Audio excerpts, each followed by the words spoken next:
I knew they had already decided I didn't belong before anyone said a word. You learn to recognize it, not from what people say, but from what they don't. The way conversations pause when you walk into a room, the quick glance down at your clothes, the subtle shift of posture that says, "You're not one of us." Before we begin, this is one of those stories that might change how you see people forever. If you enjoy deep emotional storytelling, gently subscribe to the channel and tell me in the comments where you're watching from. I truly love hearing your stories too. The conference hall was bright, polished, almost intimidating in its perfection. Glass walls, soft lighting, people moving with confident energy, the kind that comes from believing you belong somewhere without question. I walked slowly, not because I was unsure, because I was observing, and observation had always been my strength.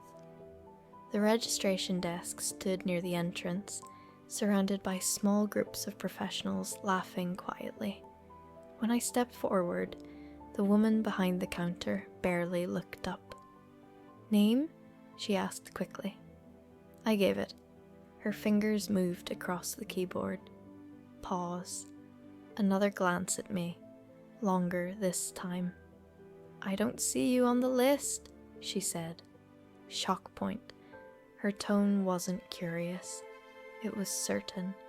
Behind me, someone whispered something that sounded like a laugh. Identity anchoring. Have you ever felt people deciding who you are before they actually meet you? It's not always loud, sometimes it's quiet, but you feel it anyway. "I'm supposed to be here," I said gently. She frowned slightly. "Well, without confirmation, I can't let you in." The words landed heavier than they should have. Not because of policy, because of assumption. I nodded calmly. "Could you check again?" Her sigh was subtle, almost invisible, but I noticed. Because when you've spent years walking into rooms where you need to prove your place, you learn to notice everything. She checked again. Same result. "I'm sorry," she said, though it didn't sound like apology. "This event is invitation only." Shock point. Behind me, another woman spoke loudly enough to be heard. "Maybe she's in the wrong building." Light laughter followed. I breathed slowly, not reacting, not shrinking, just present. Because reacting too quickly gives people confirmation of the story they already believe, curiosity stacking. "Is there someone I can speak to?" I asked calmly. She hesitated, then pressed a button. "Security?" she said into the microphone. "I need assistance at the front desk." Shock point escalation. People nearby turned subtly to watch. Conversation slowed. Curiosity spreading like ripples. And I felt it again. That familiar moment where you become a scene instead of a person. But I stayed still. Because strength isn't always loud. Sometimes strength is simply remaining calm when others expect you to disappear. A man in a dark suit approached within seconds. Security, professional, polite, but firm. "Ma'am," he said gently, "I'm going to need you to step aside while we verify your information." I nodded, of course, because resistance now would only reinforce their assumptions. We moved toward the side of the entrance, and as we walked, I heard another whisper behind me. "They're removing her." Shock point. I almost smiled, because they didn't realize yet. They were about to make a very big mistake. The security guard didn't look unkind. That almost made it harder. "Ma'am," he said gently, "we just need to verify your credentials outside." Outside. The word felt heavier than it should have. Not because of policy, because of implication. Behind me, conversation slowed again. People pretended not to stare, but they were watching. They always watch when someone becomes a disruption. Identity anchoring. Have you ever felt like you turned into a story for strangers? Not a person, just a moment for others to observe. I nodded calmly. Of course. We walked together toward the entrance. The registration woman avoided eye contact now, focused intensely on her screen as if it mattered more than anything else. And I understood something in that moment. This wasn't about me personally, it was about expectation, and I didn't match theirs. Shock Point building. As we reached the doorway, the guard paused. "Can you confirm who invited you?" he asked. I gave the name quietly. His eyebrows lifted slightly. Recognition flickered, but uncertainty stayed. "I'll need to call that in," he said. I waited, not impatient, just present, because experience had taught me the strongest reaction is often the calmest one. Curiosity stacking. Behind us, someone whispered, "They're actually removing her." Another voice. "I knew it." Soft laughter. It echoed faintly in the space between us, and for a moment, a familiar memory surfaced. Years earlier. Different room. Same assumptions, but this time felt different because I wasn't nervous. I wasn't unsure. I was curious to see how far their certainty would go. The guard stepped aside to make a call. I stood near the glass doors, watching the room through reflection. Inside, people resumed conversations, but with subtle tension now. Some glanced toward me. Others deliberately looked away, because discomfort makes people avoid eye contact. Identity anchoring. Sometimes exclusion isn't loud, sometimes it's silence. The guard returned. His expression had changed, more cautious now. "We may need you to come back inside," he said slowly. Shock point. "What changed?" I asked gently. "There's additional information attached to your registration."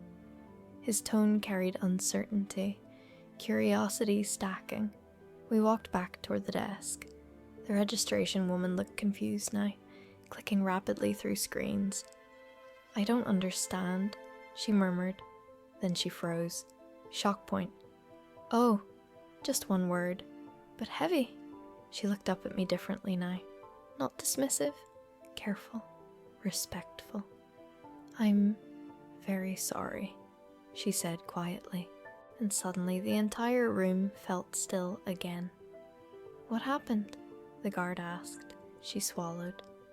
Her name wasn't on the general list, because she's not an attendee. Pause. Shock point. Incoming. She's the keynote speaker. Silence exploded. Not loud, just complete. People nearby turned instantly. Eyes widened. Energy shifted. The whispering stopped. Curiosity stacking resolved. I didn't smile, didn't react dramatically, just breathed slowly, because power doesn't need to perform. The guard straightened immediately. "I apologize," he said sincerely.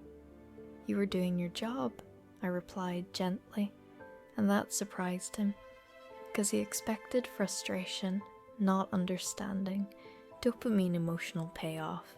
The registration woman looked pale. "I should have checked deeper," she whispered.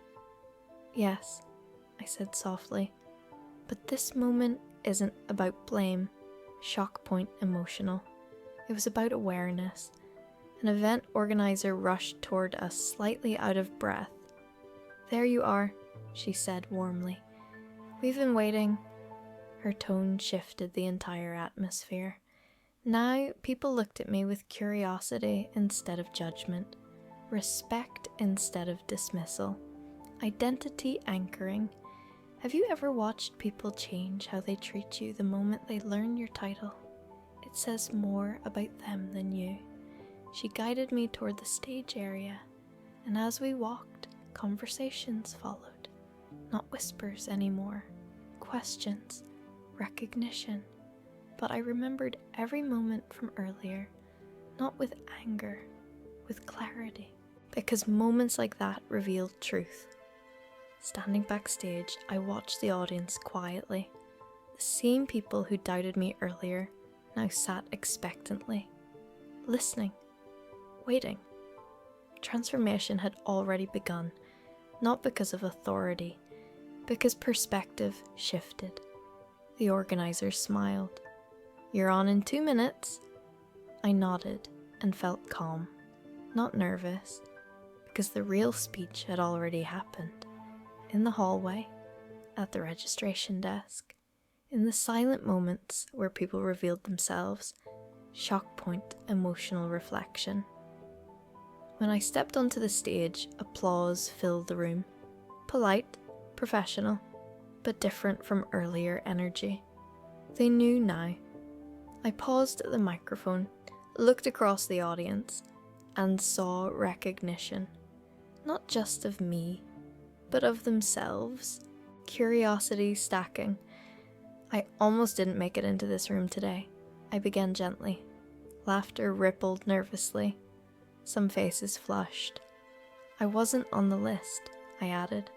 Shock point. Silence returned. And that taught me something important. I learned, I continued, that leadership isn't about titles. People leaned forward. It's about curiosity. Shock point emotional. When we meet someone unfamiliar, we have 2 choices. Pause. We can decide who they are immediately, or we can learn who they might become.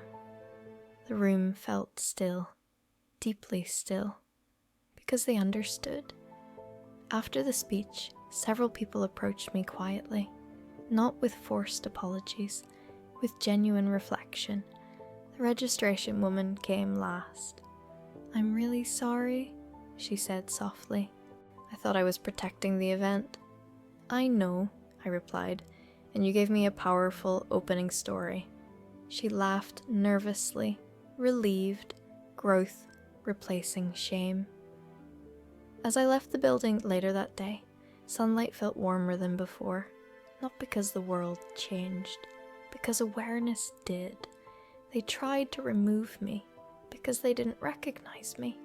But the real lesson wasn't about recognition, it was about curiosity, because the moment we stop assuming is the moment we start truly seeing.